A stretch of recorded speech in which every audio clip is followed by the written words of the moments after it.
Hi, I'm Eric Kimball, and today in this video I'm going to demonstrate for you how ridiculously simple and easy it is to prune bush-planted raspberries like you see right here.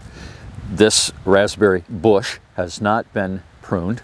This one has. It's all ready for winter and for yielding a lot of berries next spring, as I'll explain. Now, I should tell you, first of all, that this is late November, it's almost December, and this is a good time. This is my usual time for pruning the raspberry plants, the bushes in this instance. I've grown raspberries in long trellis rows for nearly 40 years. One of the first things I did when I bought this little piece of property, by the way, I'm in upstate New York, was plant some raspberry rows. And that is the typical way of growing raspberries, is in trellis rows. But a few years ago, I learned from reading E.P. Rowe, Edward Payson Rowe's 1880 book, Success with Small Fruits, that he did not plant his raspberries, and he grew thousands of plants of raspberries, he grew strawberries. He's the famous berry man of the 1800s, E.P. Rowe. He grew his raspberries as bush plantings. In other words, he put a stake, and it was, back in his day, a chestnut stake, which is like an almost extinct wood now, but he put a chestnut stake in the ground, and then he planted his single raspberry plant at the base of that stake. And then he would take care of those plants. He would prune them, as I'm about to show you. Much more manageable, much easier to prune single bush plantings like this than it is a long row. Not that a long row is hard. The same principle applies that I'm going to show you. It's just more manageable when you have separate bushes. So these are T-posts that I'm using here, and they're in my mini beds, which is part of my mini bed gardening system. At the end of this video, there is a video you can click on that shows these bushes this last summer with me getting my first crop of berries off of these. And the first crop was very abundant. The next crop, next year, will be even more so. That's the way it goes with when you first plant berries. You'll get a small crop, then you get more, and you'll get good berries for years to come with a little bit of care, like I'm going to show you here. One more thing before I get the pruning shears out and show you how this is done.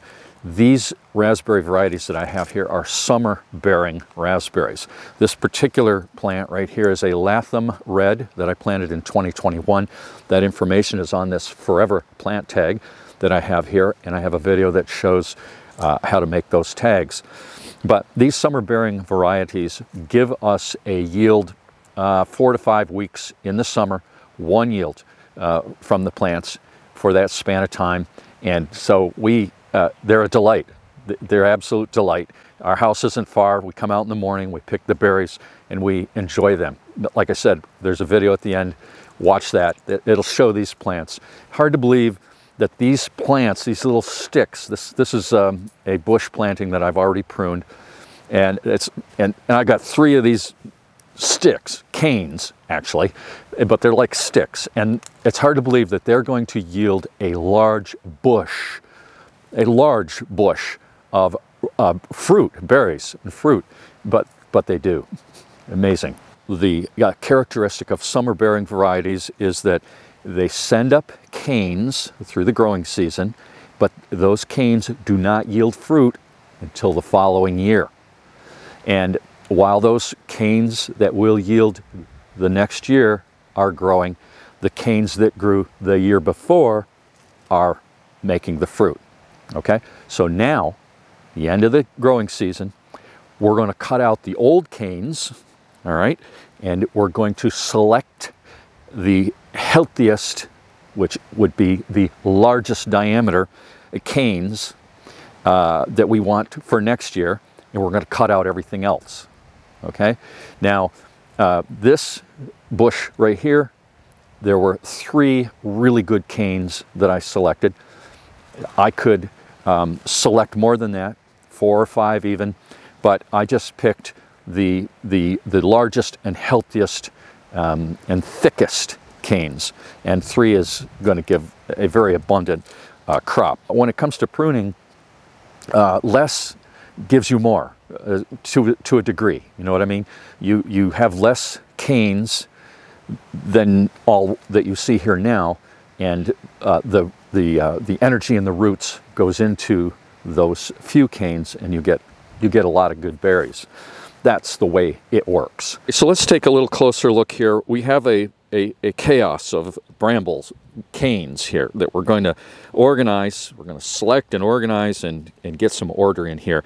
And it's really easy to do. First of all, we've got the old canes. Right here's an old cane. There we go. You see the old cane? It has side shoots on it, and the bark is loose. That's what we want to cut out. First, cut out the old canes.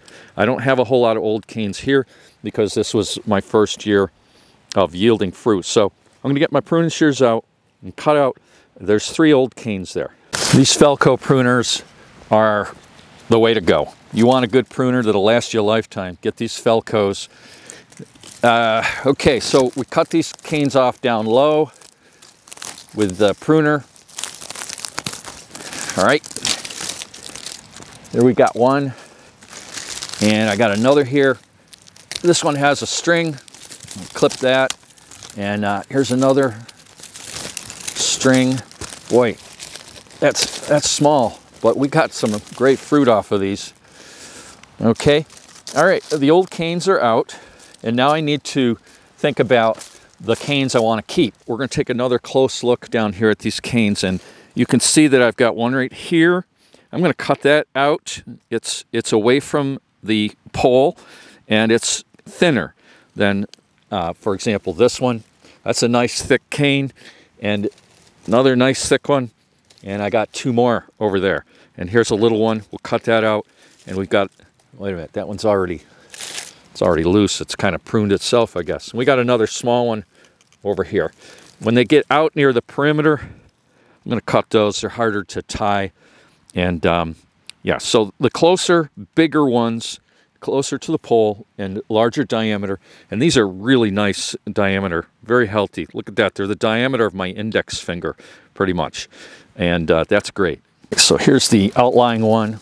Getting right down close, not like getting into the dirt or anything, but I'm getting close. Here's a little teeny spindly one. We'll get rid of that.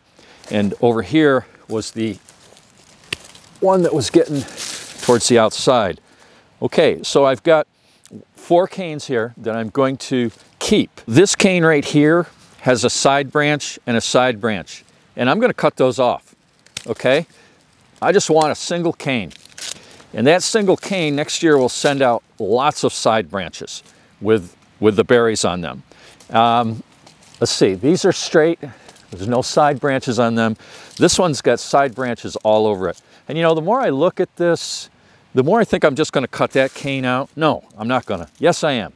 Oh, well, that's pruning for you. I'll take that side branch off, that one off, that one off. I don't know. I'm going to cut it off. I'm just going to have 3 canes, 3 nice canes. And I cut that off because it was all kind of branched off. You can make your own decisions when it comes to that. So I've got 3 canes. I'm very happy with those. This pole is about 4 foot 6 inches high. It's in the ground 1.5 foot. It's good and solid. This will last for decades. It'll last longer than the raspberries, I believe, because raspberries do, after many years, they do decline. Their vitality declines, and you start another patch or another bunch of bushes somewhere else. That's the way raspberries go. But the point is, this pole is going to last a long time. And 4 foot 6 inches high, and I don't want all this top height on these bushes. So I'm going to cut them off about 6 inches above the post, you know, just by eye. Just like that. See that? We got them down to a nice height. And next thing, I'm going to tie them off. If you watched my previous video, you know all about this handy dandy homemade string dispenser that I made with the ring knife for easy cutting, and that's what I'm going to use. I made this for when I had long raspberry trellises. It's going to work great here. I'm going to pull out some string, cut off the piece I need, and tie this cane right here. This particular cane right here is close to the pole and it's nice and straight, so it's going to be an easy tie. And I tie these at the top, near the top.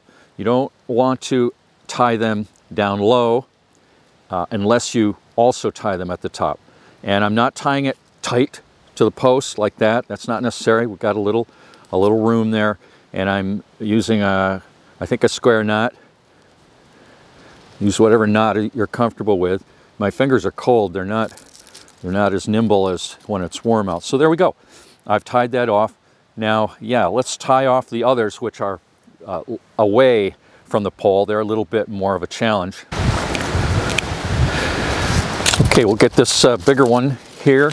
These leaves will fall off in the winter. You can pull them off if need be. And we'll tie this one near the top also. Always tie them near the top. You can put a string down lower, and I may do that on these if they're bowed. I don't know how necessary it is. It makes me feel a little better, but yeah, that slipped a little. Let's figure out I must have had a granny knot in that one, huh? Well, there's ways to fix this. Yeah, there we go. And I'm going to put a string down lower on that, just for a little extra support.